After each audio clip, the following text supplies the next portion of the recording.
নমস্কার, আমি মালবিকা মল্লিক। আজকে আবার আপনাদের সামনে অ্যাপারেলকে নিয়ে এসে হাজির হয়েছি।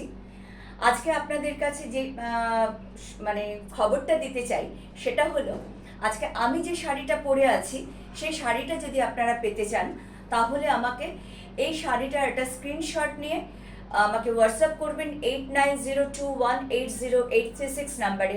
আমি আপনাদের সাথে যোগাযোগ করে নেব। এই শাড়িটা একটা লিনেন শাড়ি, সিলভার জরি বর্ডার, আর আঁচলটা এভাবে রয়েছে, আর বডি এভাবে পুরো ডিজাইনটা গেছে। আর ভীষণ সফট শাড়িটা, বডি হাগিং, আর ভীষণ মানে পরে আরাম শাড়িটা। আর আমাদের তো 12 মাসের মধ্যে 9 মাসই গরম, তো এই ধরনের শাড়ি আমাদের জন্য ভীষণ উপকার আসে, কাজে আসে আর কি। তো আজকের আমি আপনাদের থেকে এখন ছুটি নেব। আর যদি এই শাড়িটা পেতে চান তাহলে স্ক্রিনশট নিয়ে আমাকে হোয়াটসঅ্যাপ করুন 8902180836 নাম্বারে। নমস্কার।